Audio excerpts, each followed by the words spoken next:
Bog, sretan ti Badnjak. Evo, danas je Badnjak, sutra je Božić i nadam se da ti je lijepo, da si na toplome, da si sa voljenima i da ti je super. No, nažalost, nije svima super. Ima puno ljudi koji su sada na hladnome, ima puno ljudi koji su sami, napušteni, koji su ljudi neki i zaboravili. Ako imaš nekog susjeda koji je sam i koji nema nikoga, posjeti ga, pokucaj mu na vrat, daj mu neki kolač, daj mu nešto onako. Ili ga samo pitaj kako je. Mislim da ćemo to biti čisto jedno super iznenađenje. Vi koji bi htjeli pomoći i ne znate što učiniti, evo ja vam mogu dati jednu ideju. Udruga Kap dobrote i moj band Ad Astra smo smislili jednu akciju.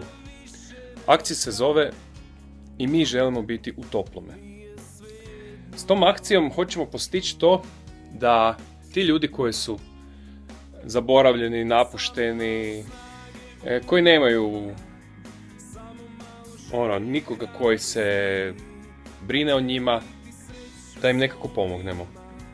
I evo, mi smo se odlučili za udrugu Kap dobrote zato što su to volonteri koji idu i posjećuju takve ljude i oni im pomažu da ti ljudi budu nekako zbrinuti. No, za to sve treba lova, ne? I trebaju, peći, trebaju drva, trebaju deke, tako da ove zime ne budu na hladno. I tu ti možeš isto tako pomoći doniranjem tih sredstava. A sredstva se mogu donirati na taj način da nazoveš 0609017 i na taj način ćeš pomoći tim ljudima kojima je stvarno sad potrebna pomoć. To je ukratko to. Znači ja ću ponoviti sad broj 0609017. Možeš sad odmah zvati. Do sada smo već prikupili nekoliko peći.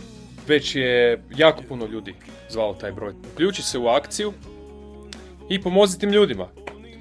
Također možeš i donirati preko IBAN broja. Znači sva sredstva idu na računu udruge Kap dobrote. I to je to. Sretan Božić i Nova godina svima.